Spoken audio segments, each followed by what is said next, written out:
بسم اللہ وباللہ وعلی ملت رسول اللہ. اعوذ باللہ من الشیطان الرجیم. بسم اللہ الرحمن الرحیم. الحمد للہ الذی ہدانا لہذا وما كنا لنہتدی لولا ان ہدانا اللہ. الصلاة والسلام علی محمد المصطفى وسید الانبیاء والاحمد المجتبى بالقاسم محمد صلوات. اللہم صلی علی محمد وآل محمد وعجل فرجهم. والصلاة والسلام على بنت رسول رب العالمین وزوجة الامیر المؤمنین وام ائمة المعصومین فاطمة الزہراء سیدۃ النساء العالمین صلوات. اللہم صلی علی محمد وآل محمد وعجل فرجهم. والصلاة والسلام على علی المرتضی مولانا مقتدانا وہادینا الامام النجم الثاقب علی ابن ابی طالب صلوات. اللہم صلی علی محمد وآل محمد وعجل فرجهم. وعلى اوصیائہ لا سیما بقیت اللہ فی الارضین روحی والارواح العالمین لتراب مقدمہ الفدا ولعنت اللہ علی اعدائہم اجمعین من الآن الى قیام یوم الدین. رب اشرح لی صدری ویسر لی امری واحلل عقدۃ من لسانی یفقہوا قولی. اما بعد قال رسول اللہ صلی اللہ علیہ وآلہ وسلم افضل الاعمال من الامت انتظار الفرج. رسول اکرم صلی اللہ علیہ وآلہ وسلم ارشاد فرماتے ہیں کہ میری امت کے لیے بہترین عمل انتظار فرج ہے. مل کے اچھی سی صلوات سنائیے. اللہم صلی علی محمد وآل محمد وعجل فرجهم. مومنات، کل ہم نے آپ کے سامنے پیش کیا کہ نہ صرف یہ کہ ابلیس ملتا رہا ہے برے افراد سے کیونکہ اس کو اپنے مقاصد میں کامیاب ہونا تھا، بلکہ ایسا بھی ہوا ہے کہ یہ انبیاء سے بھی ملا ہے. اور جو انبیاء کی تھوڑی بہت ملاقات کے قصے تھے وہ ہم نے آپ کے سامنے کل پیش کیے. البتہ ہم نے کہہ دیا تھا کہ رسول خدا سے بھی ملا اور جناب موسیٰ سے بھی اس کی ملاقات ہوئی تھی، اور اس کے قصے ہم نے کہا تھا کہ الگ سے آپ کے سامنے پیش کریں گے. مقصد صرف ان سب چیزوں کا یہ ہے کہ ہم لوگ سوچنا شروع کر دیں. Think about things clearly. ہے کیا ہم نے اپنے ذہن میں کہیں نہ کہیں کوئی ایک کانسیپٹ رکھا ہوا ہے کہ شاید یہ جو سب چیزیں ہیں یہ بہت پہلے ہوا تھا، تو اب اس کا شاید میری زندگی سے کوئی تعلق یا کنیکشن اس طرح سے نہیں ہے جیسے پہلے کبھی ہوا کرتا تھا. حالانکہ ایسا نہیں ہے. شاید وقت تبدیل ہو گیا ہے اور حجت خدا تمہاری آنکھوں سے نہاں ہے، اس لیے ہوا کیا ہے کہ چیزیں ان ریئلسٹک ہو گئی ہیں. لیکن ایسا نہیں کہ وہ اس وقت موجود نہیں ہیں. اس وقت بھی ہمیں معلوم ہے کچھ چیزیں ہیں جن کے اوپر بہت اچھی ریسرچ کی گئی ہے. بہت سارے پروگرامز ہیں، آپ کو مل جائیں گے یوٹیوب کے اوپر، کہ جس میں واقعاً ہمارے مسلمانوں نے ہی نہیں بلکہ غیر مسلم لوگوں نے بھی ابلیس کے اوپر ایسی ایسی ریسرچ کی ہے. آپ بعض اوقات سن کر حیران و پریشان ہو جاتے ہیں کہ ریئلی از دس ہیپننگ، لیکن ہو رہا ہے، اس وقت موجود ہے. نہ صرف یہ کہ میں آپ کو پرانے واقعات بتا رہی ہوں کہ اس سے ملاقات ہوئی تھی اور اس طرح سے کیا کیا اس نے بتایا ہے، اس وقت بھی کچھ لوگ ہیں جو کہہ رہے ہیں کہ نہیں ملاقات کرتا ہے، ملتا ہے. آئی نو اٹس اسٹرینج، لیکن تھنگز آر ہیپننگ. ہے ایسا کیونکہ ہم نے کیا کہا، ہم نے فیصلہ یہ کیا کہ ایسا ہو نہیں سکتا ہے کہ اتنا ایکٹیو رہا ہو اور ابھی بالکل ان ایکٹیو ہو کر کہیں بیٹھا ہوا ہے کسی غار میں. نو، ہی اسٹل ایکٹیو. وہ ملاقات جو اس نے جناب موسیٰ علیہ السلام سے کی تھی بڑی عجیب ہے. سنیے، بڑے انٹرسٹنگ ہے، دلچسپ ہے. جناب موسیٰ علیہ السلام کے سامنے آیا تو بالکل ایسے ہی جیسے کبھی دنیا مزین ہو کر جناب عیسیٰ علیہ السلام کے سامنے آئی تھی نا، ایسے ہی ابلیس مزین ہو کر جناب موسیٰ علیہ السلام کے پاس آیا تھا. دنیا جب اپنے آپ کو مزین کر کے کہتے ہیں نا کہ ایک باقاعدہ بہت زیادہ تیار ہو کر مزین ہو کر دنیا جناب عیسیٰ کے سامنے آئی اور آ کر کیا کہا تھا جناب عیسیٰ کو، کہ یا ابن مریم ابھی تک بیاہ نہیں کیا، شادی نہیں کی، مجھ سے کر لیجئے. تو جناب عیسیٰ علیہ السلام نے پوچھا، کہا کیوں تو نے ابھی تک شادی نہیں کی؟ کہا بہت سو سے کی ہے. کہا تو کیا کیا ان کا، جو دیگر تیرے شوہر تھے ان کا کیا کیا؟ اتنی شادیاں کی تو ان کے ساتھ کیا کیا؟ کہا سب کو مار دیا. تو جناب عیسیٰ علیہ السلام نے پلٹ کر دنیا سے کیا کہا تھا کہ جس نے اتنے شوہروں کو مارا ہوا ہو تو اس کی بے وفائی پر مجھے یقین ہے، اور ایسی بے وفا دلہن کو میں اپنے بیاہ میں لے کر نہیں آ سکتا ہوں۔ بالکل ایسے ہی اپنے آپ کو مزین کر کے ایک مرتبہ ابلیس جناب موسیٰ کے سامنے آیا، تو جناب موسیٰ نے پوچھا، کہا کہ یہ اتنا تو نے اپنے آپ کو تیار کیوں کیا ہوا ہے، یہ کیا کیا پہنا ہوا ہے؟ اب پتہ نہیں کس طرح سے آیا ہوگا، جو 2-3 چیزیں ہیں وہ آپ کے سامنے پیش کر دیں۔ تاریخ نے کیا بتایا؟ کہیں گے جناب موسیٰ نے پوچھا، کہیں گے اتنا کیوں تیار ہوا ہے؟ تو ابلیس نے کہا، کہیں گے یہ جتنی بھی تیاری ہے نا میری، یہ ایسے ہی نہیں ہے، ہر چیز کے پیچھے کوئی مقصد ہے۔ آج سوچیں کتنا منظم ہے، جو ہم مستقل کہہ رہے ہیں نا، there's a whole system، اور انشاءاللہ کل آپ کے سامنے بیان کریں گے کہ اس کے باقاعدہ یعنی ایک سیکشنز ہیں، things that are happening in departments اس نے بنائے ہوئے ہیں، وہ آپ کے سامنے کل پیش کریں گے۔ کہتے ہیں یہ جتنی بھی تیاری کی ہے نا، بے مقصد نہیں، ہر چیز کے پیچھے کچھ نہ کچھ ہے۔ تو جناب موسیٰ نے پوچھا، اچھا یہ جو امامہ تو نے پہنا ہوا ہے، امامے کا یعنی سر کے اوپر یہ جو پہنا ہوا ہے یہ کیا ہے؟ اتنا خوبصورت امامہ، اتنا خوبصورت امامہ تو میں نے کبھی دیکھا ہی نہیں۔ کہا اے موسیٰ یہ امامہ نہیں ہے، مجھے جب بھی ابن آدم کو، انسان کو دھوکہ دینا ہوتا ہے نا، یہ امامہ میں اس کے اوپر پہنا دیتا ہوں، سر پہ پہنا دیتا ہوں۔ اردو میں ہم کہتے ہیں ٹوپی پہنا دینا۔ ٹوپی پہنانے کا مقصد یہ ہوتا ہے کہ کسی کو دھوکہ دینا ہو تو کہتے ہیں انہوں نے تو ہمیں خوب ٹوپی پہنائی۔ اس نے بھی دھوکہ دینے کے لیے ایک ٹوپی رکھی ہوئی ہے، کہہ رہا ہے میں نے امامہ رکھا ہوا ہے ٹرک کرنے کے لیے ہیومن بینگز کو، تو میں کیا کرتا ہوں یہ امامہ پہنا دیتا ہوں۔ جناب موسیٰ نے پوچھا، کہیں گے کیوں، اس امامے میں ایسی کیا چیز ہے؟ کہا دنیا کی لذتوں کو اس کے سامنے دلکش کر کے پیش کرتا ہوں، حالانکہ وہ چیزیں جن کے بارے میں اس کو پتہ ہے یہ ختم ہو جانی ہیں، ان کے اوپر اس کی زیادہ توجہ ہوتی ہے، اور آخرت کی نعمات کے اوپر سے اس کی توجہ ہٹ جاتی ہے۔ وہ جو رہ جانے والی نعمتیں ہیں ان پر سے توجہ ہٹا دیتا ہوں، جو ختم ہو جانے والی ہیں ان پر توجہ بڑھا دیتا ہوں۔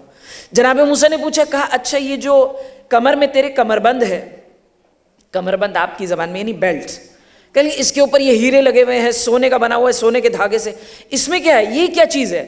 کہا جب میں دیکھتا ہوں نا کہ لوگ میرے انسان میرے قابو میں میرے امامے کی وجہ سے نہیں آ رہا، یعنی کہ دنیا کی اٹریکشنز میں اس کو لذت محسوس نہیں ہو رہی ہے، تو میں کیا کرتا ہوں اسے کمر بند پہنا دیتا ہوں۔ جناب موسیٰ نے کہا کمر بند کیا چیز ہے، یہ بیلٹ کیا ہے؟ کہا نامحرم پر نگاہ حرام۔ کہ جب کوئی چیز کام نہیں کرتی، nothing works، اس کو کسی چیز میں بھی دلکشی محسوس نہ ہو رہی ہو، تو اب نامحرم کے ذریعے اس کو میں اپنے بس میں کرنے کی کوشش کرتا ہوں۔ کہ بہت کام کی چیز ہے، کچھ بھی نہ کام کرے یہ تو ضرور کام کر جاتا ہے۔ جناب موسیٰ نے پوچھا، اچھا یہ بتائیے ہاتھ میں تیرے بیل ہے، گھنٹی ہے، what's that؟ یہ کیوں پکڑی ہوئی ہے؟ کہ بعض اوقات ایسا ہوتا ہے اے موسیٰ، بعض اوقات ایسا ہوتا ہے میں دنیا کی اٹریکشنز پیش کر دیتا ہوں، یہ میرے بس میں نہیں آتے، وہ بھی انہیں ان اٹریکٹیو، کیوں؟ کیونکہ انہوں نے اپنے آپ کو دین میں اتنا زیادہ ایکٹیو کیا ہوا ہوتا ہے کہ انہیں دنیا کی دلکشی نہیں لگتی ہے، حتیٰ کہ میں نامحرم دکھاتا ہوں انہیں نامحرم بھی نہیں اچھے لگتے ہیں، اس میں بھی نہیں آتا، اس دھوکے میں بھی نہیں آتا، تو پھر کرتا کیا ہے؟ یہ کرتا یہ ہے کہ اجتماعات میں ایسی جگہوں پر جاتا ہے جہاں پر دوسرے مومنین ہوتے ہیں۔ اب میں وہاں جاتا ہوں اور کیا کرتا ہوں، یہ مومنین جو ہر چیز کو چھوڑ کر میرے ہر دھوکے کو ایک طرف کر کے آپس میں مل بیٹھتے ہیں، وہاں جا کر میں اختلافات کی بات کرتا ہوں، یعنی اختلافات مومنین کے درمیان میں انتشار، things that you will feel کہ آپ ڈس ایگریمنٹ میں ہیں ایک دوسرے سے، کہ ڈس ایگریمنٹس میں وہاں پر کریٹ کرتا ہوں۔ تو جناب موسیٰ نے کہا یہ تو عام سی چیز ہے، انسان جہاں بھی ہوگا ڈس ایگریمنٹ تو ہوگی، اختلاف تو ہوگا۔ کہا نہیں، لیکن میں کرتا کیا ہوں، جہاں ڈس ایگریمنٹ کریٹ ہو گئی نا، اس کے بعد جب میں دیکھتا ہوں دو مومنین آپس میں اختلاف کر رہے ہیں، میں گھنٹی جا کر بجاتا ہوں۔ اس گھنٹی کے بجانے سے بجائے اس کے کہ وہ اس اختلاف کو ختم کر کے کسی کنکلوژن پہ پہنچیں، وہ اپنے اختلافات کو ہوا دیتے ہیں، they make it worse، جان بوجھ کے اپنی کوئی انا کا مسئلہ بنا دیا، کوئی نفس بیچ میں آ گیا اور زیادہ اسے ہوا دی۔ کہیں گے میں یہ کرتا ہوں۔ کہیں گے جناب موسیٰ نے آخری چیز پوچھی، کہا اچھا ٹھیک ہے باقی سب تو ٹھیک ہے، آخر میں تیرے دوسرے ہاتھ میں جال ہے، سوچنے کی چیز ہے۔ کہا جال ہے، لیکن فشنگ نیٹ ہوتا ہے نا، فشنگ کرنے کے لیے نیٹس ہوتے ہیں۔ کہیں گے ایسے یہ نیٹ کس چیز کے لیے، جال کس چیز کے لیے؟ کہیں گے بعض اوقات ہے موسیٰ میں نے دیکھا ہے مومنین بھی بڑے پکے ہوتے ہیں، اردو میں کہتے ہیں نا پکے ہوتے ہیں، کہیں بڑے پکے ہوتے ہیں، کسی بھی دھوکے میں نہیں آتے، کسی جال میں نہیں آتے۔ میں اختلاف بھی کریٹ کرتا ہوں, ڈس ایگریمنٹس کریٹ کرتا ہوں, کوشش کرتا ہوں آپس میں لڑتے رہیں, اس میں بھی نہیں آتے. اپنے اختلافات کو بھی ختم کر دیتے ہیں, کسی نہ کسی جگہ پر جا کر ایک دوسرے سے کہہ دیتے ہیں اچھا سوری چھوڑیے, چل کوئی بات نہیں, کیا ہوا ہوا تو ہوا, کہیں سب کچھ ختم کر دیتے ہیں. نہ میری اٹریکشنز میں آتے ہیں, نہ اختلافات کو ہوا دیتے ہیں. تو میں نے ایک آخری چیز رکھی ہوئی ہے, اور وہ ہے یہ نیٹ, یہ جال رکھا ہوا ہے. جناب موسیٰ نے کہا آخری چیز کیا ہے؟ کہ پھر یہ مومن جو ہے نا, یہ جو دین پہ قائم ہے, یہ کام تو دین کے کر رہا ہوتا ہے لیکن دکھاوے کے لیے. پھر کیا کرتا ہے؟ دنیا دکھاوے کے لیے کر رہا ہے. نماز پڑھ رہا ہے لیکن سوچ رہا ہے ہو از واچنگ می. پردہ کر رہا ہے لوگوں کو دکھا کے, آپ دیکھیے میرا پردہ تو ایسا, آپ کا کیسا ہوگا. ہر چیز دکھاوے کے لیے. کہتے کہیں نہ کہیں میں اس کو اپنے بس میں لے لیتا ہوں. انسان سوچے, یعنی اس کی اگر ٹرکس ہے نا تو بتا بھی دی ہیں اس نے, اس کے اوپر ہمیں بعض اوقات سوچنا چاہیے. اسی شیطان نے, ابلیس نے مستقل ہم پہلے دن سے ہم کہتے آ رہے ہیں کہ پروردگار نے ایک نظام ہدایت بنایا, اس کی مخالفت میں اس نے کیا کہا تھا؟ میں اسی ہدایت کے راستے پر بیٹھ جاؤں گا, اور جو ہدایت پہ چلنے کی کوشش کریں گے نا اس راستے پہ, میں ان کو دھوکہ دوں گا. تو اگر خدا کا نظام ہدایت چل رہا تھا تو اس کا بھی ایک نظام ابلیس چل رہا ہوگا نا, شیطانی نظام چل رہا ہوگا. وہ ہم مستقل آپ کے سامنے پیش کرنے کی کوشش کر رہے ہیں کہ اس نے چالیں چلی ہیں, کچھ ٹرکس کھیلے ہیں. وہ جو قرآن کے الفاظ میں مکر کیا ہے, کچھ جگہوں پہ مکر کیا ہے, تاکہ مستقل ہم کہتے آ رہے ہیں وہی 2-3 جملے جو آپ سب کو رٹ گئے ہوں گے کہ کیا ہے اس نے. پہلے جب بھی طول تاریخ میں, ہسٹری میں جب بھی اسے کام کرنا ہوتا تھا نا, تو اس کے لیے کام آسان اس لیے تھا, دین ابھی مکمل نہیں ہوا تھا اور حجت خدا سامنے تھے, خدا کے ریپریزنٹیٹیوز دے ور ان فرنٹ آف ہم. تو کرتا کیا تھا؟ کبھی دین کے اوپر حملہ کرتا تھا, کبھی ہدایت کے پیغام کے اوپر حملہ کرتا تھا, کبھی حجت خدائی پہ حملہ کر دیتا تھا. کتنے پیغمبروں, کتنے مرسلین, کتنے انبیاء, اور سارے ہی معصومین کو شہید کروا دیا. اس کے لیے کام آسان تھا. ابھی کیا ہوا ہے؟ something is difficult, something is bothering him. what is bothering him? کیا دین ہو گیا محفوظ, کامل ہو گیا, خدا نے اسے محفوظ کر دیا. اب سوچو, قرآن صامت بھی محفوظ, قرآن ناطق بھی محفوظ, بولتا ہوا قرآن بھی خدا نے محفوظ کر دیا, اس کو غیبت میں بھیج دیا ہے, اور قرآن صامت وہ جو خاموش قرآن ہے وہ بھی بک کی فارم میں, سب کچھ محفوظ ہے. اب کرے تو کیا کرے؟ ہم مستقل آپ کے سامنے کیا کہہ رہے ہیں, اس کے پاس ایک ہی ٹرک رہ گیا ہے کہ یہ جو حجت خدا ہے نا, جب واپس آئیں گے میرا کام نہیں رہے گا. اسے پتا ہے, ابلیس کو پتا ہے, یہ آخری حجت خدا, یہ آخری امام وقت, جب یہ ظہور کریں گے تو میرا نظام باقی نہیں رہے گا. Nothing will work.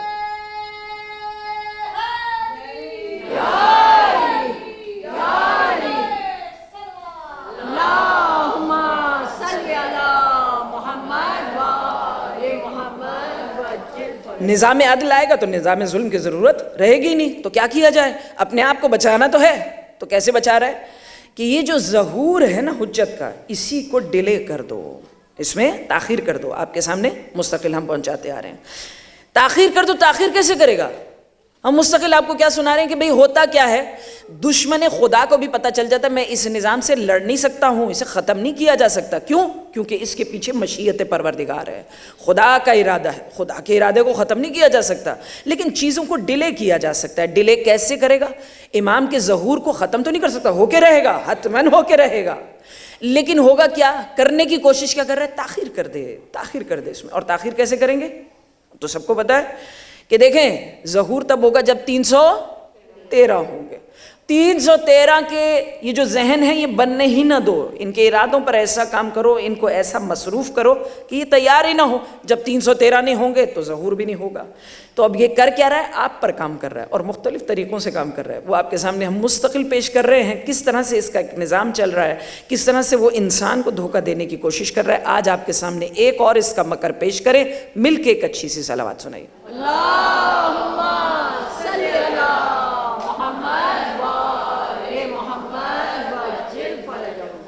خدا نے جب نظام بنایا, پروردگار نے اپنا نظام ہدایت چلایا, تو کیا کہہ کر چلایا کہ دیکھو توحید کے بعد تمہیں کس چیز کے اوپر یقین رکھنا ہے.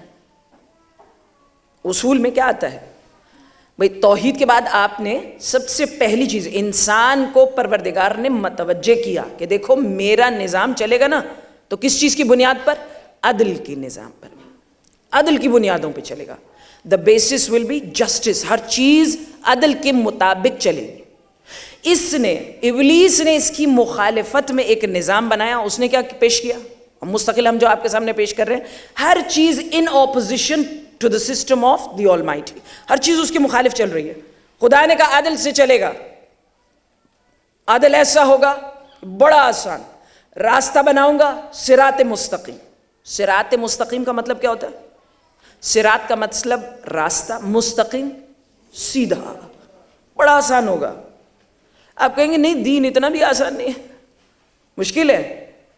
ہماری سوچ ہے کہ مشکل ہے، وگرنہ اگر آپ ماں سے پوچھیں، کہیں آپ کو جانا ہو اور آپ کو پتا ہو کہ ماں کو راستہ آتا ہے، آپ ماں سے جا کر پوچھیں کہیں کہ مجھے اس جگہ جانا ہے، ذرا راستہ بتائیے، ماں کون سا راستہ بتائے گی؟ جو سیدھا سیدھا لے کر جائے گا. ایسے نہیں کہے گی کہ بچہ میرا جو ہے نا وہ گم ہوتا ہوا ادھر سے ادھر دھکے کھاتا کھاتا وہاں پہنچے. She will never do that. Why? اس کی محبت کا تقاضا ہے، اس کی محبت ایسی ہے نا، وہ کہے گی سیدھے سیدھے اس طرح سے جانا، آرام سے پہنچ جائے میرا بچہ. پروردگار کو اس ماں سے تم سے کتنی محبت ہے؟ 70 گنا زیادہ محبت ہے.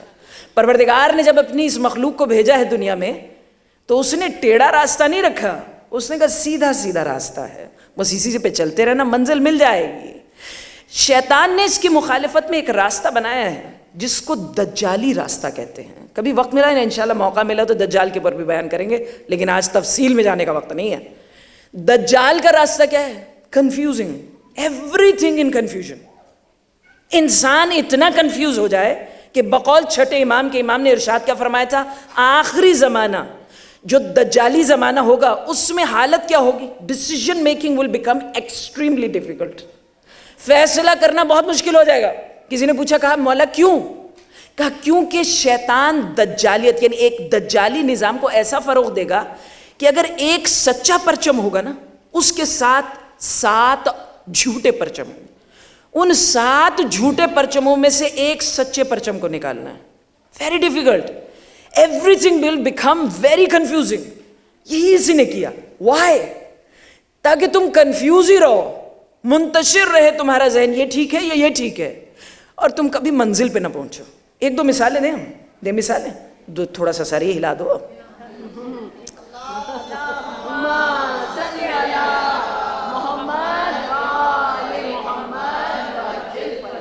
مثالیں تھوڑی سی مشکل ہیں، سوچ رہی ہوں کہاں سے شروع کروں. مثال کے طور پہ اگر پروردگار کا نظام چل رہا ہو تو دنیا میں پاورٹی ہونی چاہیے؟ ایسے ہی بائی دا وے سوال ہو رہا ہے، ہونی چاہیے؟ نہیں ہونی چاہیے نا بھائی. امیر المومنین حیدر کرار نے 4-4.5 برس کا ایک عرصہ ملا تھا آپ کو حکومت کرنے کا.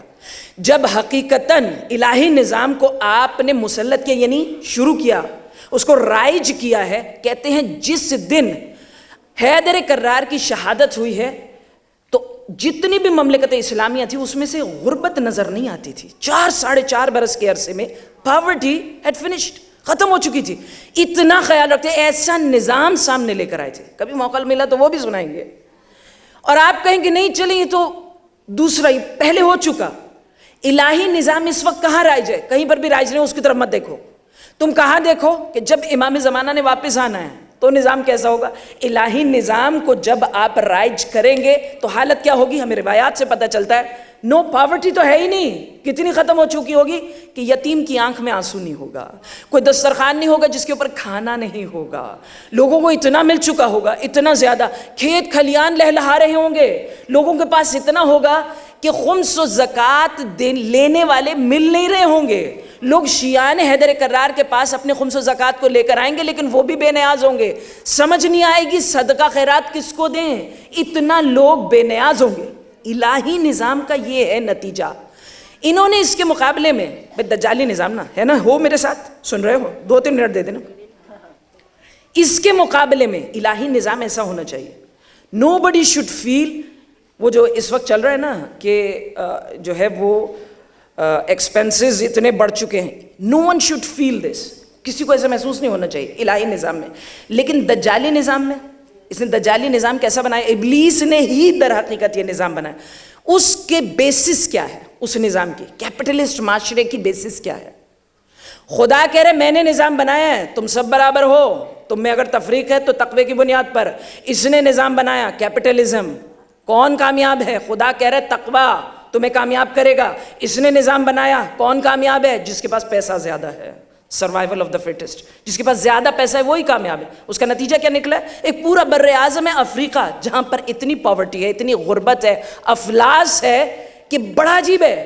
لوگ 1 پاؤنڈ سے بھی کم پر دن میں زندگی گزارنے پر مجبور ہیں, اور وہ بھی اگر خوش قسمت ہوں. افلاس کہاں تک لے کر آئی ہے, کتنی افلاس ہے. اور آپ سوچئے جو اتنا پاورٹی سٹرکن ہے ان کے ہاتھوں میں ہے کیا؟ اسلحہ ہے. روٹی کی بجائے اسلحہ ہے. کیوں؟ کیسے؟ کھانے کو ہے نہیں, اسلحہ کہاں سے آیا؟ کیونکہ وہی شیطانی طاقتیں جو ان کو بھوکا دیکھنا چاہتی ہیں نا, تو وہ چاہتی ہیں مصروف رہیں. کس میں؟ لڑنے میں مصروف رہیں, باقی بھوکے رہیں. یہ نظام ہے. اس نظام کی دین یہی ہے. کنفیوزنگ ہے. What's happening? یہ کیا ہو رہا ہے؟ تو انہیں تعلیم دینی چاہیے تاکہ یہ غربت سے باہر نکلیں. تعلیم انہیں کون سی دیتے ہیں؟ ایسی تعلیم, افریقہ میں رہنے والوں کو ایسی تعلیم دی جاتی ہے جس کا ان کے ملک سے, ان کی زمین سے کوئی تعلق نہیں ہے. nothing to do with them. اس کا نتیجہ کیا ہے؟ وہ جیسے پاورٹی میں تھے ایسے ہی ہیں. یہ مثال کے طور پہ ان کے نظام میں کیا ہے؟ بیماری بہت ہے. بہت ہے نا. آپ کہیں گے اس لیے because now we have discovered it. نہیں, لیکن سائنس نے بھی اتنی ترقی کی ہے. وائی از اٹ کہ جو کہا جاتا ہے کہ بیماری بھی ہے اور دوا بھی ساتھ ساتھ چل رہی ہے. یہ کیا ہے؟ کوئی کیور تو ہونا چاہیے نا. کچھ بیماریاں, بڑی بڑی بیماریاں ہیں, اس کا کیور ہونا چاہیے. آپ کہیں گے الہی نظام میں کون سا ایسا کیورز ہے؟ ہمیں پتہ ہے کہ رسول خدا کے پاس ایک یہودی طبیب آیا تھا اور آ کر کیا کہا تھا؟ کہ آپ کے مسلمان بہت متعصب ہیں, ویری ریسسٹ. رسول خدا نے کہا کیوں؟ کہ یہ بیمار ہوتے ہوں گے تو یہ اپنے ڈاکٹرز کے پاس جاتے. میرا اتنا نام ہے, میرے پاس کوئی نہیں آتا. nobody comes to me only because I'm a Jew. اس لیے کیونکہ میں یہودی ہوں, میرے پاس کوئی بھی نہیں آتا ہے. رسول خدا مسکرائے. کہا یہ اس طرح سے بیمار نہیں پڑتے جیسے دوسرے معاشروں میں. کہا یہ کیا بات ہوئی؟ انسانی معاشرہ ہے تو بیمار تو پڑنا چاہیے. رسول خدا نے کہا نا, بڑا عجیب ہے, بڑا عجیب ہے. کہ میں نے انہیں حلال, حرام, مستحب اور مکروہ سمجھا دیا ہے. اگر اس پر عمل کرتے رہیں گے بیماری نہیں آئے گی. مستند ترین حدیث ہے کہ اگر یہ سب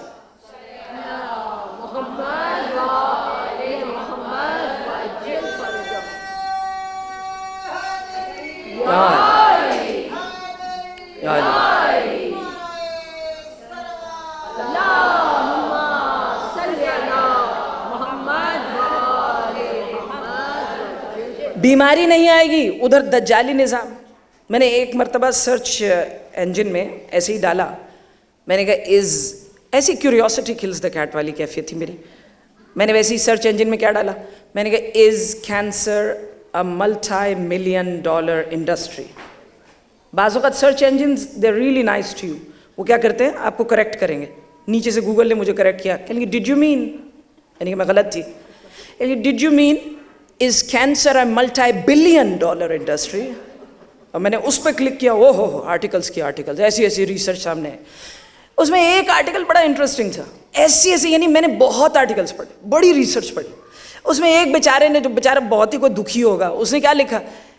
کہ اگر آپ کو پتہ چل جائے نا کہ کینسر سے کس کس کا چولہا جل رہا ہے, ہم اردو میں کہتے ہیں چولہا جلنا, یعنی کس کس کا بزنس چل رہا ہے, کس کس کے گھر میں کتنا عیش و عشرت ہے, who is benefiting from this disease. یعنی اگر آپ کو پتہ چل جائے کس کو کتنا فائدہ, کس کے کتنے روزگار اس انڈسٹری کی وجہ سے, اس ڈیزیز کی وجہ سے چل رہے ہیں, تو آپ کو سمجھ میں آئے گی کہ جب تک دوسری بڑی بیماری سامنے نہیں آتی کینسر کا علاج نہیں آئے گا سامنے.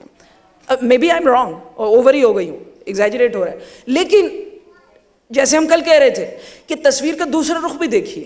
یہاں پر کیا ہو رہا ہے؟ What's happening, what exactly is happening. آپ کو کیا کہتا ہے ڈاکٹر؟ آج کہا جا رہا ہے کہیں گے یہ پھل اور سبزیاں کھائیں, پھل سبزیاں کھائیں تو آپ صحت مند رہیں گے, پھل سبزیاں کھاتے رہو. کہیں گے تو کمزوری کیوں ہے؟ ڈاکٹر کے پاس جاؤ. کہیں گے اب آپ کیا کریں, کیونکہ آپ میٹ تو کھا نہیں رہے, گوشت کھا نہیں رہے, اب آپ ملٹی وائٹامن ٹیبلٹس لینا شروع کر دیں. وہ بھی ایک انڈسٹری ہے, اس میں بھی کسی کو فائدہ ہو رہا ہے. What's happening? مجھے میٹ نہیں کھانے دے رہے, نہیں گوشت مت کھائیے, اٹس ویری بیڈ. تو یہ جو اتنی فوڈ چینز جس کے اندر پروسیسڈ میٹ ہے, انہیں تو بند کرو. نہیں, وہ کمفرٹ فوڈ ہے, کروڑوں خوش ہوتے ہیں اسے کھا کے, وہ بند نہیں ہو سکتا ہے. What's really happening? کون ہے جو میرے پیچھے پڑا ہوا ہے؟ آخر میں انسان کو یہی لگنے لگ جاتا ہے یہ کیا ہے؟ یہ ایک دجالی نظام ہے. Keeps you confused, keeps you going. انسان کا دماغ جو ہے وہ بس چلتا رہتا ہے. what exactly is happening؟ کیونکہ ہم نے راہ مستقیم کو چھوڑ دیا. خدا نے کہا تھا اس راستے پہ آ, دیر از نو کنفیوژن, سیدھا سیدھا چلتا رہے مجھ تک پہنچ جائے گا. لیکن یہی نہیں ہوا نا, ہم ان چیزوں میں پڑ گئے اور کبھی اس چیز میں پڑ گئے. بڑا عجیب ہے. اور اس کی مخالفت میں بہت ساری چیزیں کہہ سکتی ہوں, لیکن سم ٹائمز آئی تھنک کہ اگر میں نے زیادہ بول دیا تو لوگ آ کر مجھے خوب پیٹیں گے, اس لیے میں چھوڑے دیتی ہوں. اس کی مخالفت میں پروردگار نے کیا کیا؟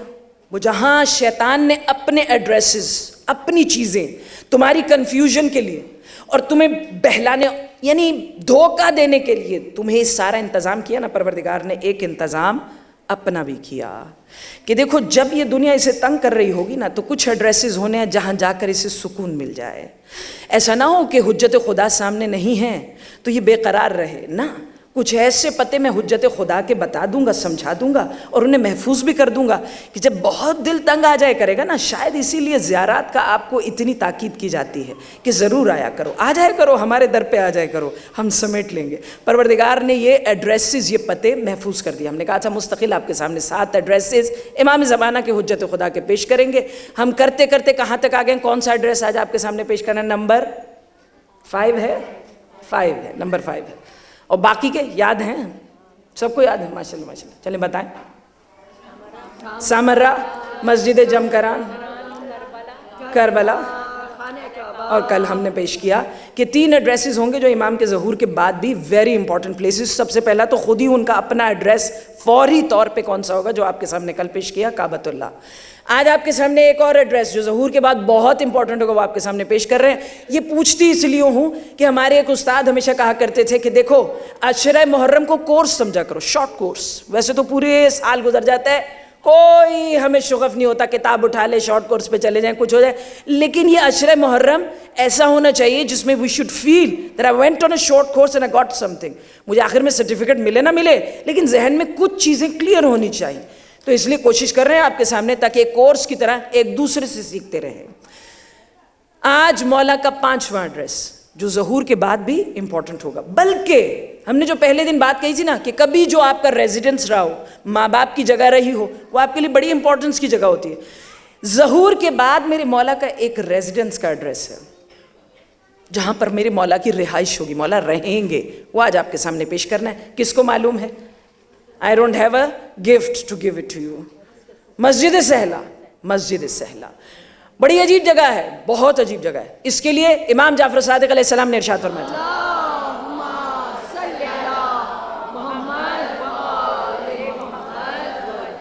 میں نے ٹائم تمہارا بہت لے لیا, اب جلدی جلدی سے گزرنا پڑے گا. میں ایسا کرتی ہوں اسپیڈ چھوڑتی ہوں 90 میل فی گھنٹہ کی رفتار سے, پھر اس کے بعد جہاں پہنچ سکو تو پہنچ جانا, وگرنہ کوئی بات نہیں, تھوڑا بہت تو بیچ میں سے سمجھ میں آئے گا.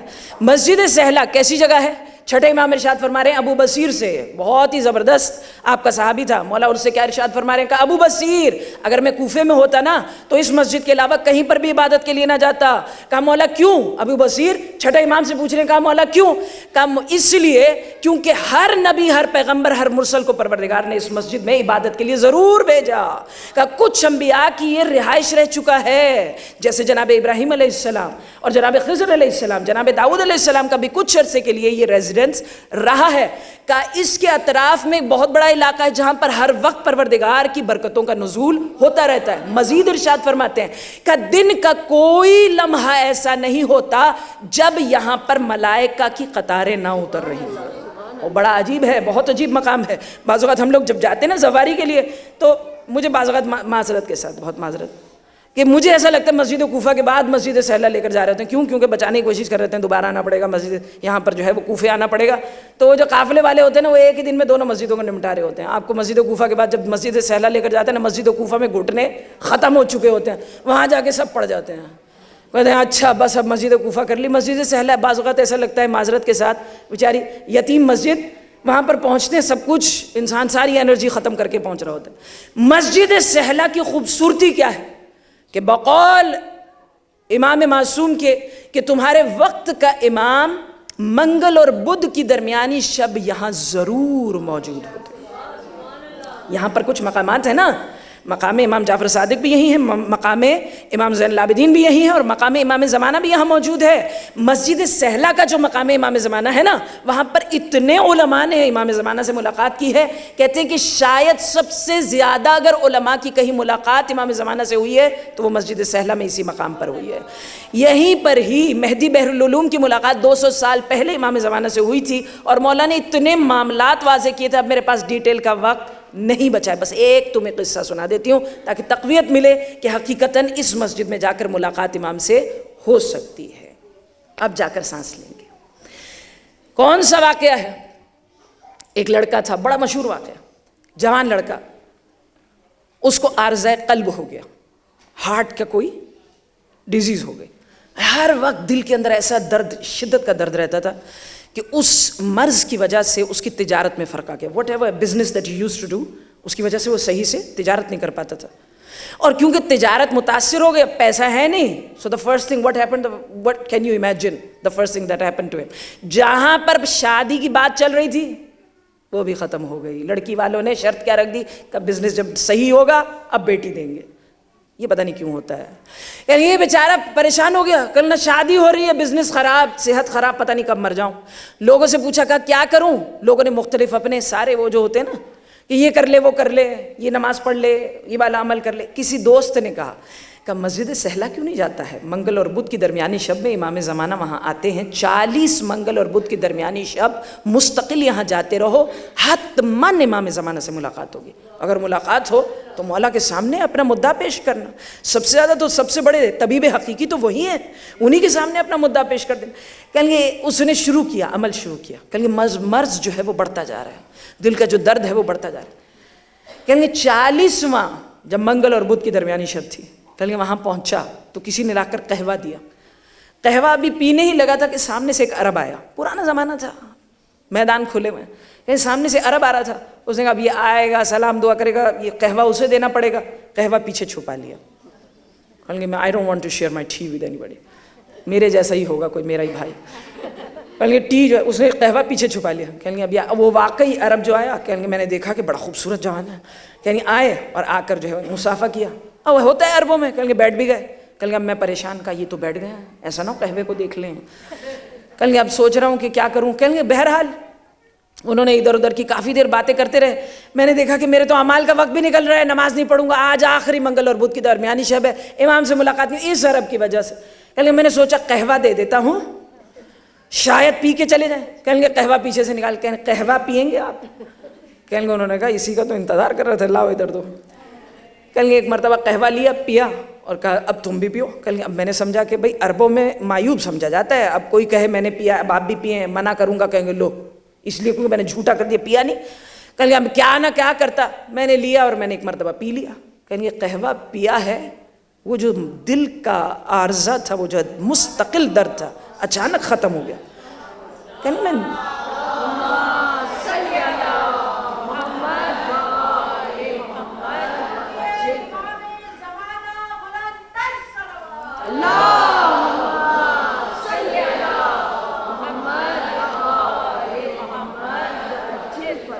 کا جیسے ہی دل کا درد ختم ہوا نا، کہیں گے میں نے اچانک جیسے شاکڈ ہو جاتا ہے انسان، کہیں گے پریشانی کے عالم میں میں نے ان کے چہرے کو دیکھا، کہیں گے مسکرائے، کہ دل کا درد ابھی ختم ہوا ہے نا، اب کیا ہوگا؟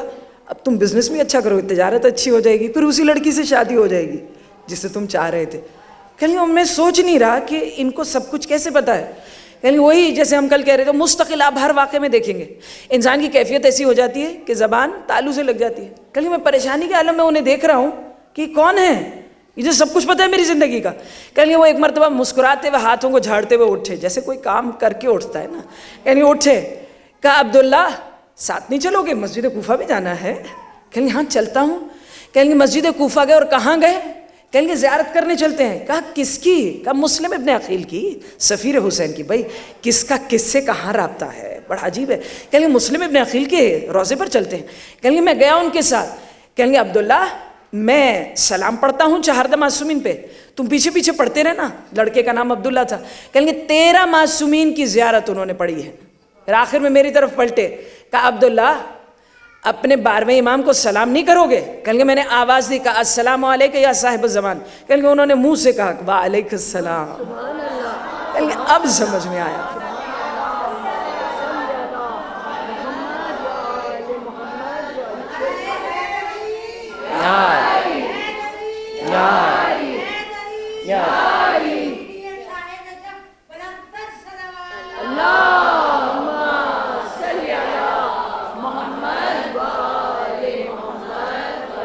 اب جا کر سمجھ میں آیا، ارے وقت کے امام کے ساتھ بیٹھا ہوا قہوہ پی رہا تھا. مل سکتے ہیں، ملیں گے. ہم مستقل یہی کہہ رہے ہیں ہر مجلس میں، مل سکتے ہیں. You should be able to see him, you should be able to meet him. کل ہم جو بات کہہ رہے تھے، حجت خدا کو پروردگار اس لیے نہیں بھیجتا ہے کہ انہیں مخفی رکھے. پروردگار نے اپنی مخلوق کے لیے انتظام کیا ہے، آپ کے لیے. آپ کو استفادہ کرنا چاہیے، ملنا چاہیے. لیکن صرف ایک مشکل ہے. مشکل کیا ہے؟ وہ 13 معصومین تھے کہ قاتل بھی ان سے مل لیے. یہ 14ویں ہیں، پروردگار کو بڑے محبوب ہیں. ان سے محبت کرنے والے بھی پہلے چھاننے سے گزارے جاتے ہیں. چھاننے کا پتہ ہے؟ کبھی امیر المومنین نے جب حکومت دی تھی نا، مسلمانوں نے بالآخر خلیفۃ المسلمین بنا دیا تھا، تو امیر المومنین نے پہلا جملہ کیا کہا تھا؟ کہا اچھا حاکم بنا رہے ہو تو اب میں تمہیں غربال سے گزاروں گا. غربال کیا ہوتا ہے؟ سیو ہوتا ہے نا. چھاننے سے گزاروں گا. وہ جس سے آپ پتی کو گزارتے ہیں نا، پہلے زمانے میں ہوتا تھا تو ضرورت ہی نہیں ہوتی. چھلنی جسے کہتے ہیں، چھاننے سے گزارے گا. امام نے کہا اب میں تمہیں چھاننے سے گزاروں گا. اپنے شیعوں کو حیدر کرار نے اتنا چھاننے سے گزارا، اتنا گزارا کہ آخر میں کھڑے ہوئے کہہ رہے تھے تم وہ نہیں جو مجھے چاہیے اور میں وہ نہیں جو تمہیں چاہیے. پروردگار مجھے ان سے لے لے، انہیں مجھ سے لے لے. 12ویں امام سے ملنا ہے نا، تو مسئلہ کیا ہے؟ عشق کرنے والے کو بھی پروردگار چھاننے سے گزارے گا. کسی چھاننے سے گزرنا پڑے گا.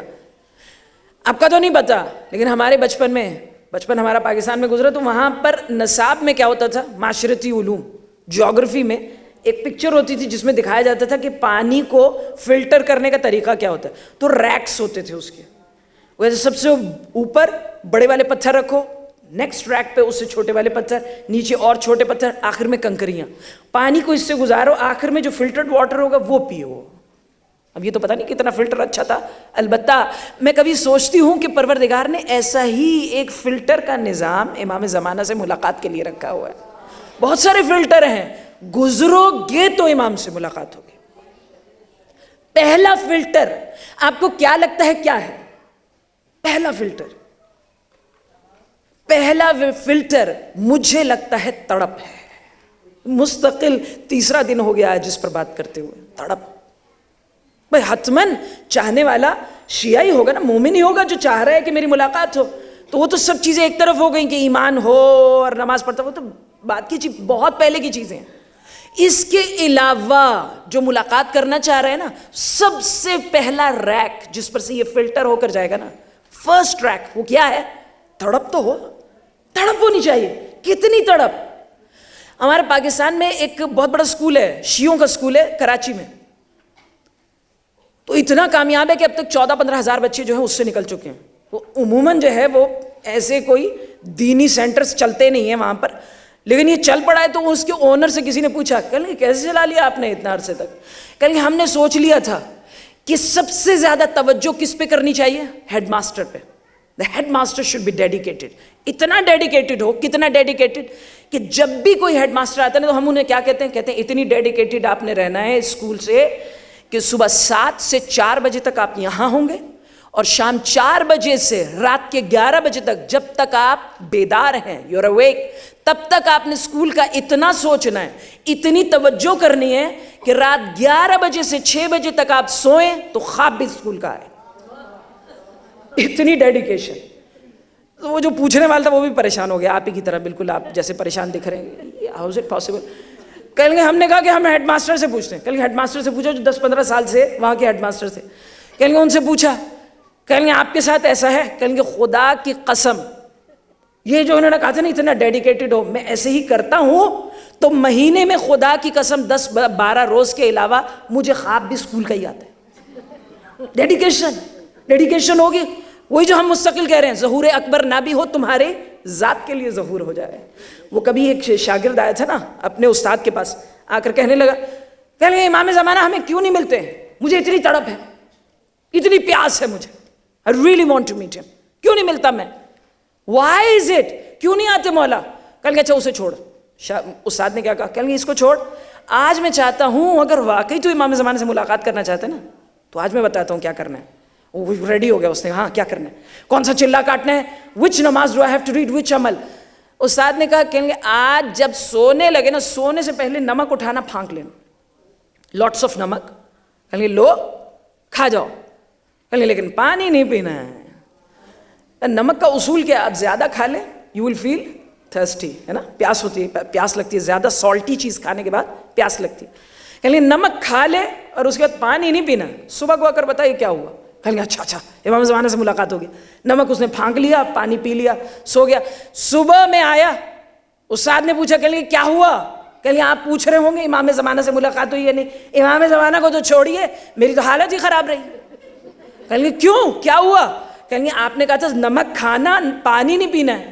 کہیں گے تو کیا دیکھا, کہیں گے میں 3 مرتبہ الگ الگ نیند کی ہے کیونکہ پیاس لگ رہی تھی مجھے, it was a natural effect کہ مجھے پیاس لگ رہی تھی. کہیں گے پانی پی نہیں پا رہا تھا تو پہلی مرتبہ سویا, خواب میں دیکھا پانی کا نلکا چلا ہوا ہے, ٹیپ واٹر, لیکن میں پی نہیں پا رہا ہوں, اسے دیکھے جا رہا ہوں. کہیں گے دوسری دفعہ سویا, میں نے دیکھا ویل آف واٹر, پانی کا کنواں ہے لیکن ڈول ہی نہیں ہے, میں لے ہی نہیں پا رہا ہوں.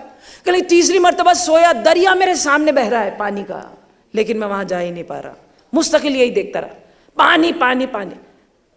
اب استاد نے کیا کہا, جواب دیا, کہیں گے اتنی بھی تڑپ نہیں ہے جتنی پانی کی تڑپ ہے امام زمانہ کے لیے. پانی کی تڑپ تھی, ساری رات خواب میں پانی دیکھتا رہا. اگر تجھے اتنی بھی تڑپ ہوتی نا, پیاس ہوتی امام زمانہ کی جتنی پانی کی, تو تو دیکھتا انہیں, ہمیں ہے ہی نہیں.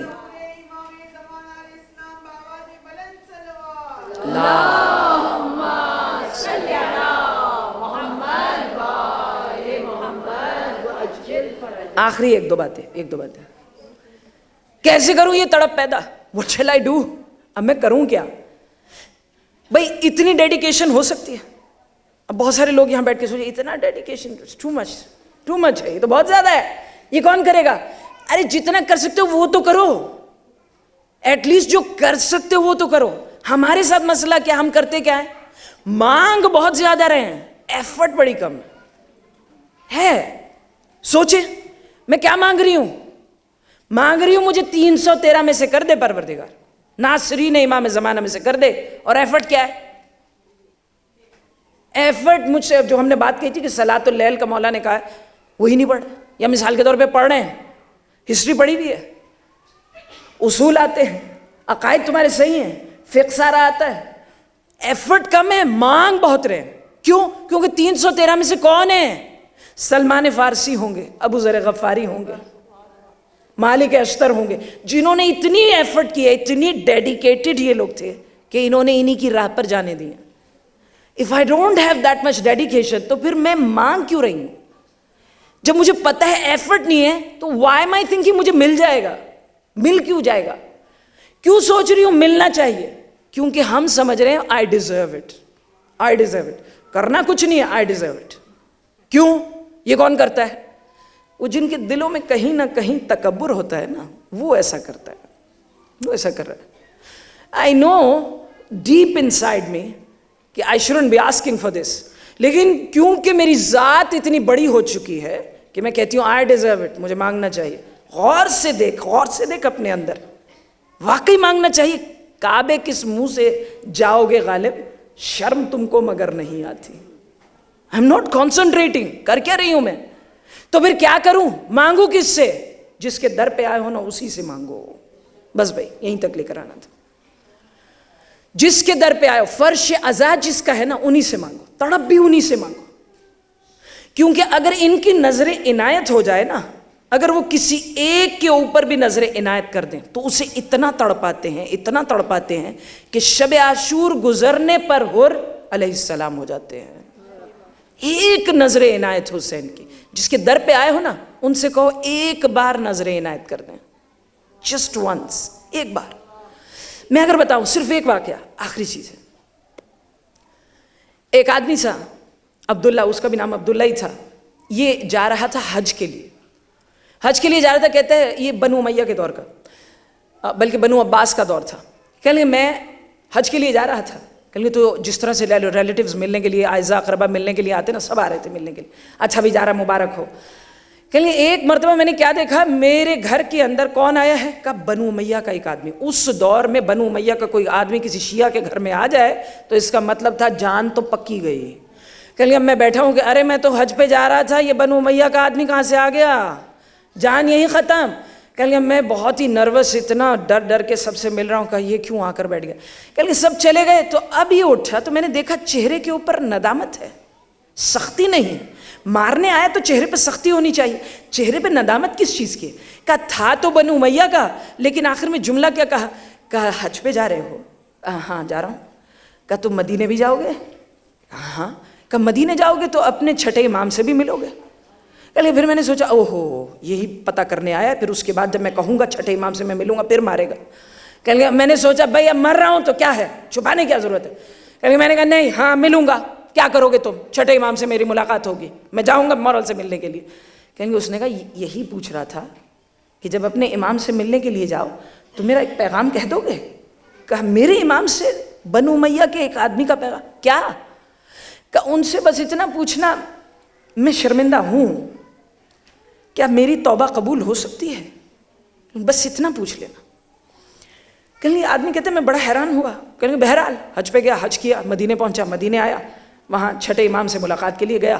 کہیں مولا کی محفل میں جا کر بیٹھا ہوں تو مولا نے ایک مرتبہ میری طرف نظر کی، کہ اس سے پہلے کہ اپنا سلام کہہ مجھے پیغام دے اس کا جس کو اپنے دل میں لے کر آیا ہے، اس کا پیغام دے.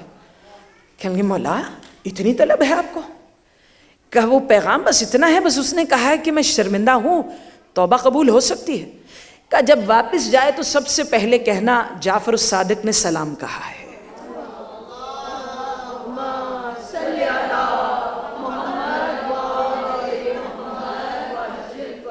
اس سے کہنا میں نے سلام کہا ہے، اور اس سے کہنا ہاں توبہ ہو سکتی ہے، تیری قبول ہو جائے گی، لیکن جتنا بھی حرام مال اکٹھا کیا ہے سب دینا پڑے گا. دے دے گا تو ہمارا ہے. یہ عبداللہ کہتے میں واپس آیا، کوفے واپس آیا تو وہ آدمی سب سے پہلے میرے گھر میں آ گیا. کہ نہیں آیا، کہا تمہاری چھٹے امام سے ملاقات ہوئی؟ کہا ہاں ہوئی. کہ کیا کہا انہوں نے؟ کہا انہوں نے سلام بھجوایا ہے. کہا چھٹے امام نے میرے لیے سلام بھجوایا؟ بھائی اسے کہتے ہیں زیارت، نہ بھی جاؤ ان کا سلام آ جائے. کہا انہوں نے سلام کہلوایا ہے؟ کہا ہاں، اور وہ کہہ رہے تھے توبہ قبول ہو جائے گی. اگر تم نے سارا مال حرام دے دیا تو وہ تمہیں قبول کر لیں گے. کہا بس اتنی سی بات ہے؟ کہا میں کروں گا. کہتے یہ آپ عبداللہ کہتے میں تو اپنے کام میں مصروف ہو گیا. کہتے کچھ عرصے کے بعد اسی بنو امیہ کے آدمی کا غلام میرے گھر میں آیا. کہتے انہوں نے آپ کو بلایا ہے، جلدی آئیے. کہتے میں عبداللہ کہتے میں اس کے گھر میں گیا ہوں تو دیکھا گھر پورا خالی ہے، بھائی مائی کر رہا ہے، سب خالی. کہیں گے اور دروازے کے پیچھے وہ آدمی ہے، وہ بنو امیہ کا آدمی جس نے توبہ کی تھی. کہیں گے میں نے کہا دروازے کے پیچھے کیوں ہو، اور گھر کو کیا ہوا؟ کہا سب بیچ دیا ہے. چھٹے امام نے کہا تھا نا بھائی اتنی ڈیڈیکیشن چاہیے. کہا چھٹے امام نے کہا تھا نا سب کچھ جو بھی مال حرام ہے اپنی زندگی سے نکال دیا. کہا میں نے سب کچھ بیچ دیا، سب ختم کر دیا اور مال کو خیرات کر دیا، سب نکال دیا. کہا اتنا نکالا ہے میرے تن پر لباس بھی نہیں ہے. کہا اگر ہو سکے تو اپنے گھر سے ایک لباس لا دے، کرتا لا دے، کیونکہ تیرا مال حلال ہوگا، پاک ہوگا، پاکیزہ ہوگا. یہ عبداللہ کہتے میں جلدی سے گھر سے گیا اور جا کر ایک کرتا لے کر آیا. اس نے کرتا پہنا باہر آیا. کہا تو سب کچھ بیچ دیا، سب کچھ ختم کر دیا، کچھ بھی نہیں رہا، فقیر ہو گئے، اب کیا کرو گے؟ کہیں گے اب جب انہوں نے قبول کر لیا تو پھر پریشانی کیسی، زندگی کیسی گزر رہی ہے.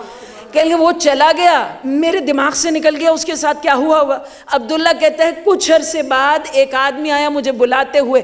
کہا تمہیں وہ آدمی یاد ہے بنو امیہ کا جس نے تم سے کہا تھا کہ میں توبہ کرنا چاہتا ہوں؟ کہیں گے ایک خرابے میں ہے، ویران جگہ پہ پڑا ہوا ہے، تمہیں بلایا ہے. کہیں گے اچھا کیا ہوا؟ کہیں گے بیمار پڑ گیا تھا کہ قریب ہے مرنے والا ہے. کہیں گے میں گیا وہاں پر تو دیکھا حقیقتاً قریب تھا کہ مر جائے. کہیں گے میں نے جا کر سر کو اپنے آغوش میں رکھا. کہا بتایا کیوں نہیں، یہ حالت کر لی؟ کہا کوئی بات نہیں، میری اسٹرگل تھی، میں نے کر لیا ہے. بس اپنے چھٹے امام سے بس اتنا کہہ دینا کہ میں نے اپنا کام کر دیا ہے. آخری جملہ زندگی کا کیا کہ چھٹے امام سے کہنا میں نے اپنا کام کر دیا ہے، اپنے حصے کا کام کر دیا. کہیں گے اچانک اس نے دم توڑ دیا. کہیں گے میں نے اس کا غسل و کفن کیا, اسے دفنا دیا. کہیں گے دفنا دیا نا تو میں نے کیا کیا؟ کہا اب میں مدینے کہاں جاؤں گا؟ کہا میں نے ایک پرچہ لیا, کاغذ لیا, اس کے اوپر وہیں سے لکھ دیا. کہا یا امام جعفر صادق, اس نے اپنا کام کر دیا تھا اور وہیں قبر پہ چھوڑ کر آ گیا. کہیں گے میں پوری رات مضطرب رہا, کہ میں مولا کو کاش اس کا پیغام دے سکتا. اضطراب میں رہا, کا اتنی ڈیڈیکیشن کون دیتا ہے؟ کہ اگلی صبح میں نے سوچا میں دوبارہ قبر پہ جاتا ہوں. کہ میں کہا قبر پہ گیا ہوں تو کیا دیکھا, میرا کاغذ وہیں پڑا ہے جس پہ میں نے لکھا تھا کہ اے چھٹے امام اس نے اپنا کام کر دیا ہے. کہتے وہ وہیں پڑا تھا, میں نے سوچا میں نے یہ رات میں اڑ جانا چاہیے تھا. کہ اٹھایا تو دیکھا پیچھے کی طرف ایک اور تحریر لکھی ہے اور اس پہ لکھا ہے ہم نے بھی اپنا کام کر دیا ہے, یہ ہمارے ہی پاس ہے.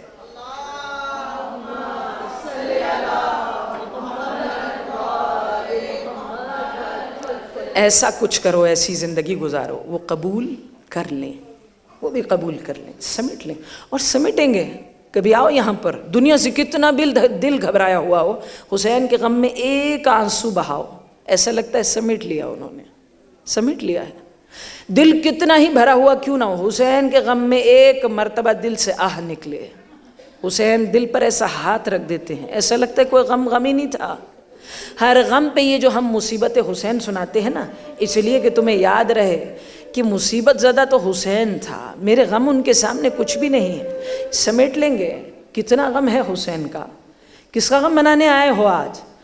آج حسین کے اس بیٹے کا پرسہ دینا ہے جو اہل بیت کے لیے بڑا مشکل تھا. کون؟ حسین کا شہزادہ علی اکبر. یہ جوان کیسا تھا حسین کا؟ ایسا جوان تھا, تاریخ کہتی ہے اتنے حسین تھے علی اکبر, اتنے خوبصورت تھے کہ مدینے میں جب بھی باہر جانے لگتے تھے نا تو حسین کہا کرتے تھے علی اکبر چہرے پہ نقاب اوڑھ لے, اے علی اکبر چہرے پہ نقاب لگا لے, میں نہیں چاہتا میرے لال کو کسی کی نظر لگ جائے. جناب ام لیلہ کہتی ہیں جب علی اکبر ابھی چھوٹے تھے تو اکثر رات میں دیکھا کرتی تھی ایک سایہ علی اکبر کے جھولے پر ہے.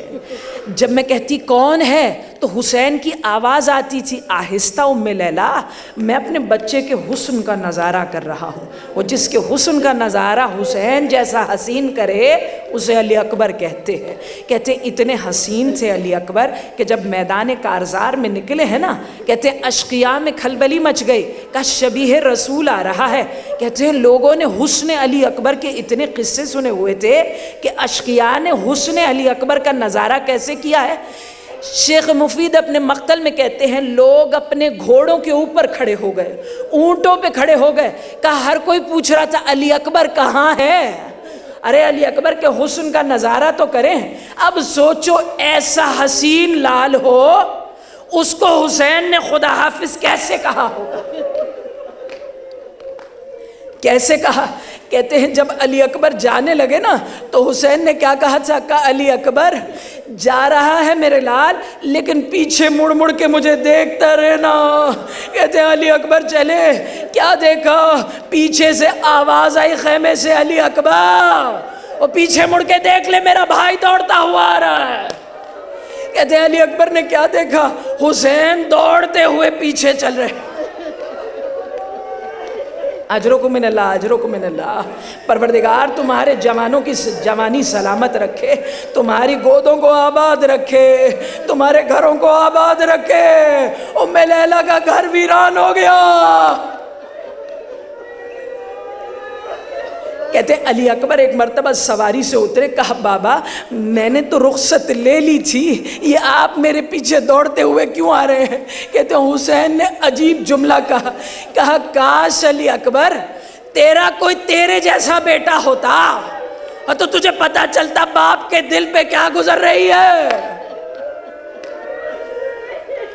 آئے علی اکبر میدان کارزار میں, ایسے جنگ کی ہے, لوگوں نے آوازیں دینا شروع کی, کہا کہ یہ حیدر کرار کے پوتے ہیں, ارے بھئی جنگ کرو, کتنا لڑیں گے علی اکبر. کہتے ہیں ایک لعین حسین بن نمیر نے لڑتے لڑتے چھپ کے علی اکبر کے سینے پہ نیزہ مارا. تم نے بڑے آرام سے سن لیا, کہ علی اکبر کے سینے میں نیزہ اترا تھا. مہدی بحر العلوم کہتے ہیں آیت اللہ مہدی بحر العلوم ایسے ہی یہ جملہ حسین کے حرم پہ پڑھ رہے تھے. آیت اللہ نے یہ جملہ کہا کہ علی اکبر کے سینے میں نیزہ اترا. حرم کا خدام دوڑتا ہوا آیا کہ آغا بند کر دیں. جب آپ نے کہا نا کہ علی اکبر کے سینے میں نیزہ اترا ہے, حسین کا حرم ہل گیا. ایسا لگ رہا تھا نیزہ حسین کے سینے میں اترا. ملعون نے جو نیزہ علی اکبر کے سینے میں مارا ہے نا, کیا کیا, آگے بڑھ کر اس کو سینے میں دبا دیا اور پیچھے سے لکڑی کا جو ایک پورا سرا تھا اسے توڑ دیا تاکہ نکال نہ سکے.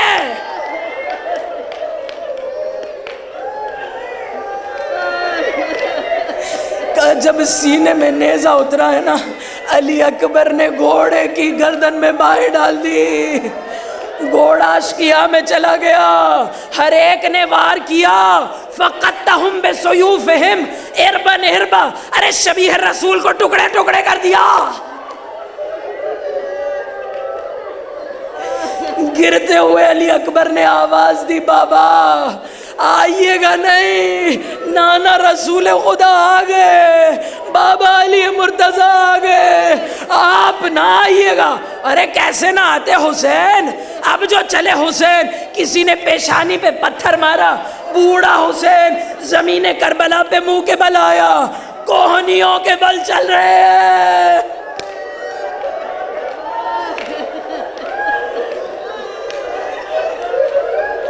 شیخ جعفر علی شوستری کہتے ہیں کہ جب کوہنیوں کے بل چل رہے تھے نا تو بار بار کہہ رہے تھے علی علی.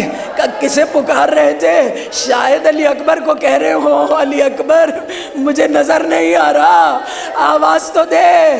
لیکن ایک عالم دین کہتے ہیں بیٹے کو نہیں بلا رہے تھے, باپ کو بلا رہے تھے. کہہ رہے تھے یا علی, او یا علی مدد کیجئے. ہاں میں روک دیتی اگر حسین کی مصیبت ختم ہو چکی ہوتی. آئے حسین, جوان بیٹا زمین کربلا پہ ایڑیاں رگڑ رہا ہے. حسین نے علی اکبر کو سینے سے زور سے سینے سے لگائے نا تو علی اکبر نے آواز دی, بابا ذرا آہستہ. کہا کیا بات ہے علی اکبر؟ کہا بابا سینے میں نیزے کی ینی ہے, مجھے بڑا درد ہے. کہا علی اکبر میں نکالتا ہوں, اب تو فخر اسماعیل بن جا, میں فخر ابراہیم بنتا ہوں. حسین نے ایک زانو علی اکبر کے سینے پہ رکھا, دوسرا زانو کربلا کی زمین پہ رکھا, ایک ہاتھ علی اکبر کے کاندھے پہ رکھا. اب جو ایک ہاتھ برچھی کی ینی پر گیا, انبیاء نے کرسیاں چھوڑ دی. آوازیں آ رہی تھی, پروردگار تیرا کیسا صابر بندہ.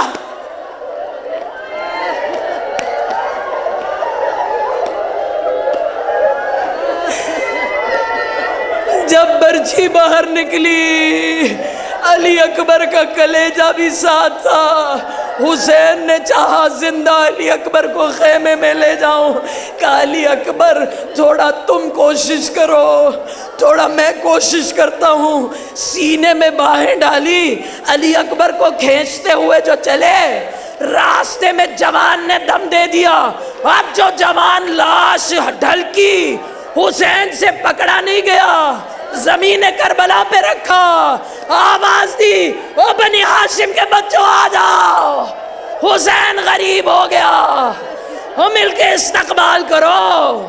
علی اکبر کا تابوت ہے, ام لیلہ کو پرزا دو, حسین کو پرزا دو, علی مرتضیٰ کو پرزا دو.